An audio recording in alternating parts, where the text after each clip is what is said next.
بسم اللہ الرحمن الرحیم۔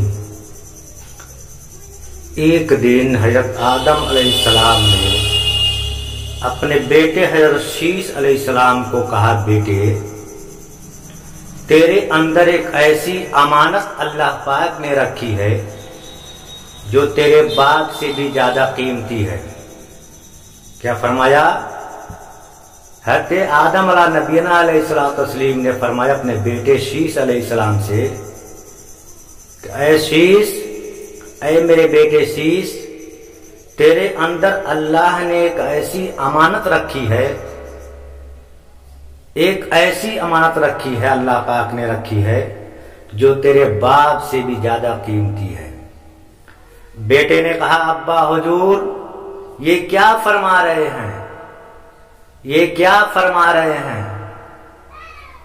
کیا بیٹا باپ سے بھی زیادہ عظیم ہوتا ہے؟ کیا بیٹا باپ سے بھی زیادہ عظیم ہوتا ہے یا ہو سکتا ہے؟ بیٹا باپ سے مرتبے میں بڑھ سکتا ہے؟ حضرت آدم علیہ السلام نے فرمایا، بیٹے یہ باتیں چھوڑو، میں تمہیں اس امانت اور اس امت کا سناتا ہوں کہ بیٹے میں بتقاض بشریت ایک خطا کی تھی، ایک خطا وہ بھی اللہ تعالیٰ، اس میں اللہ تعالیٰ کی حکمت پوشیدہ تھی کہ اللہ تعالیٰ یہ چاہتا تھا کہ میں خطا کر کے اپنی اولاد کو دکھاؤں، زندگی میں جب بھی تم کوئی خطا سرزد ہو جائے، کوئی گناہ ہو جائے تو فوراً توبہ کر کے اللہ سے صلح کر لینا۔ کوئی غلطی ہو جائے تو اپنی آنکھوں سے آنسو بہا کے اللہ سے صلح کر لینا، ایک سجدہ کر کے اللہ سے صلح کر لینا۔ میں نے خطا کی، اس میں بھی اللہ تعالیٰ کی حکمت پوشیدہ تھی۔ ایک خطا کی تھی، اس کا پہلا سزا تو یہ ملی کہ اللہ تعالیٰ نے میرے بیوی کو مجھ سے الگ کر دیا۔ ایک خطا کی تھی جس کا پہلی سزا تو یہ ملی کہ اللہ تعالیٰ نے میری بیوی کو مجھ سے الگ کر دیا، اور ایک خطا کی پہلی سزا تو یہ ملی کہ میری بیوی کو مجھ سے جدا کر دیا گیا۔ لیکن سن بیٹے، وہ امت ہزاروں خطائیں کرے گی، وہ ہزارہ گناہ کرے گی، غلطیوں پر غلطیاں، گناہوں پہ گناہ کرے گی، لیکن سن بیٹے ان کے بیویوں کو ان سے دور ہرگز نہیں کیا جائے گا، ان کے بیویوں کو ان سے دور ہرگز نہیں کیا جائے گا، ان کی بیویوں کو ان سے جدا ہرگز نہیں کیا جائے گا۔ غلطیوں پر غلطیاں کرے گی لیکن ان کو جدا نہیں کیا جائے گا۔ سن بیٹے، میں نے ایک خطا کی، اللہ نے مجھے جنت سے نکال دیا۔ میں نے ایک خطا کی، اللہ تعالیٰ نے مجھے جنت سے نکال دیا۔ ایک خطا بتقاضائے بشریت مجھے جنت سے نکال دیا، لیکن وہ امت ایسی امت ہوگی، ہزاروں گناہ کرے گی، ہزاروں خطا اور گناہ پر گناہ کرے گی، ہزاروں نافرمانیاں کرے گی، لیکن جب توبہ کرے گی، توبہ کے سارے راستے جنت کی طرف جائیں گے۔ ان کے ہزاروں گناہ، ہزاروں نافرمانیاں ایک توبہ کی مار ہوگی۔ جب ایک توبہ کریں گے تو اپنی آنکھوں سے آنسو بہائیں گے، ان کی آنکھوں سے نکلا ایک آنسو کا قطرہ زمین پہ بعد میں جائے گا، وہ معصوم ہو جائیں گے۔ اس طرح ہو جائیں گے انہوں نے کوئی گناہ ہی نہیں کیا۔ سن، میں نے ایک خطا کی، میرے اس خطا کو اتنا مشہور کیا کہ قرآن شریف میں بھی آیا، آدم علیہ السلام نے وہ کام کیا جسے اللہ نے روکا تھا۔ پچھلے کتابوں میں ذکر آیا کہ آدم علیہ السلام نے وہ کام کیا جسے اللہ تعالیٰ نے اسے روکا تھا۔ قرآن نے بھی پکارا اور پچھلی کتابوں نے بھی پکارا کہ آدم علیہ السلام نے وہ کھایا جسے اللہ نے روکا تھا۔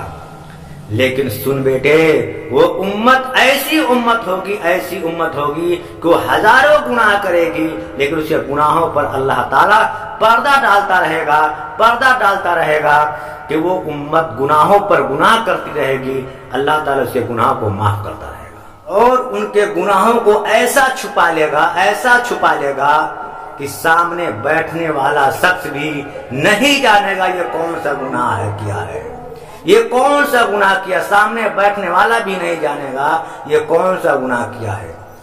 اللہ تعالیٰ نے ہمارے گناہوں کو آخر میں کیوں رکھا؟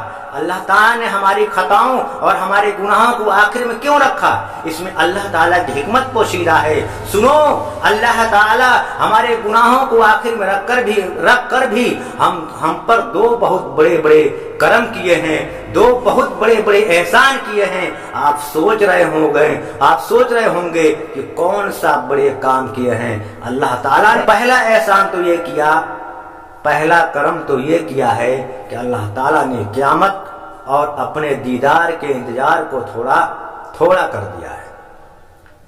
اللہ تعالیٰ نے قیامت اور اپنے دیدار کے انتظار کو تھوڑا کر دیا ہے، ہمیں آخر میں رکھ کر قیامت اور اپنے دیدار کے انتظار کو بالکل تھوڑا کر دیا ہے، کیونکہ انتظار بھی بہت ہی بری بلا ہے، انتظار بھی مصیبت ہے۔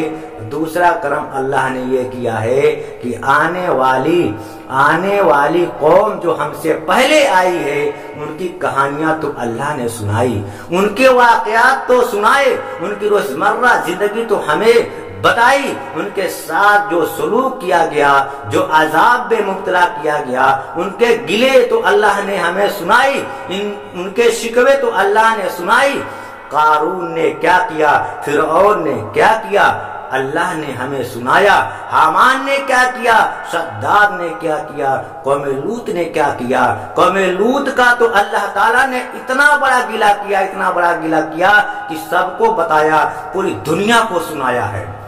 گویا کہ تمام امتوں کا اللہ تعالیٰ نے ہمیں ان کا گلہ سنایا، ان کے ساتھ جو سلوک کیا گیا، آسمان سے پتھر برسائے گئے وہ بھی اللہ نے ہمیں بتایا، ان کی جو عذاب ملے وہ بھی اللہ نے ہمیں بتایا، ان کا گلہ، ان کا شکوہ، ان کی نافرمانی، ان کے گناہ، ان کی خطا، ان کی غلطیاں، تمام کی تمام چیزیں اللہ نے ہمیں بتائی۔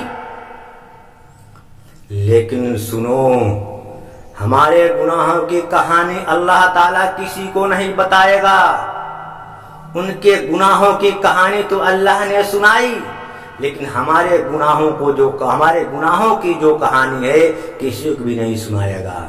اس لیے آمینہ کے لال کے امت کے بعد کوئی ہے ہی نہیں، تو پھر اللہ تعالیٰ سنائے گا کس کو؟ میرے نبی کے بعد کوئی نبی نہیں آئے گا، میرے نبی کے امت کے بعد کوئی امت نہیں آئے گی، تو اللہ تعالیٰ ہمارا گلہ سنائے گا کس کو؟ ہماری خطا کس کو سنائے گا؟ ہمارے گناہوں کو اللہ تعالیٰ آخر میں رکھا، ہماری خطا کو آخر میں رکھا، ہمارا گلہ سنائے گا کس کو؟ ہماری خطا کس کو سنائے گا؟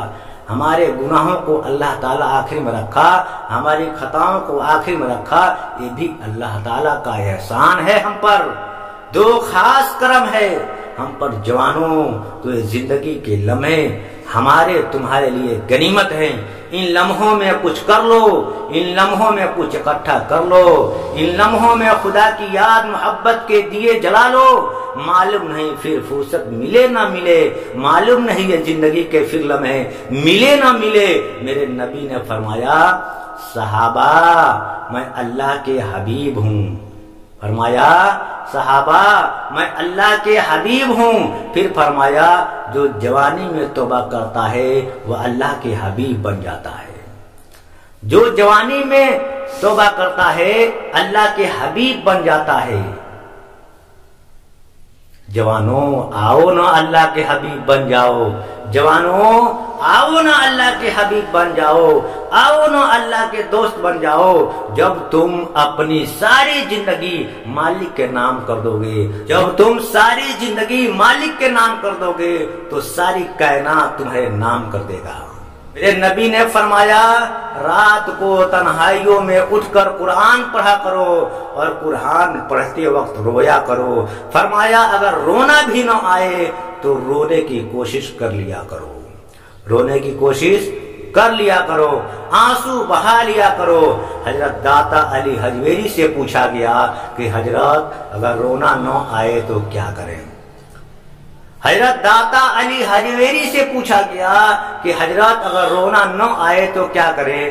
آپ نے فرمایا پھر اپنے مقدر پہ رویا کرو، پھر اپنے مقدر پہ رویا کرو۔ تم اتنا سنگ دل ہو گئے ہو کہ آنکھیں آنسو بہانا چھوڑ دی ہے، تم اتنا سنگ دل ہو گئے ہو کہ آنکھیں آنسو بہانا چھوڑ دی ہے۔ وہ جب آنکھیں آنسو نہیں بہائے گی تو بتاؤ بخشش کیسے ہوگی؟ جب آنکھیں آنسو نہیں بہائے گی تو توبہ قبول کیسے ہوگی؟ گناہوں کو ختم کرنے کے لیے، گناہوں کو آگ میں جلانے کے لیے، معصوم بننے کے لیے، پاک بننے کے لیے توبہ کرنا تو ضروری ہے۔ توبہ کے دوران آنکھوں سے آنسو کا نکلنا بھی ضروری ہے۔ جب ایک آنسو کا قطرہ زمین پہ جائے گا نا، اللہ کی رحمت کو جوش آئے گا۔ جب ایک قطرہ زمین پر ابھی بعد میں جائے گا، اللہ تعالیٰ تمہاری بخشش پہلے فرما دے گا۔ وآخر دعوانا الحمدللہ رب العالمین۔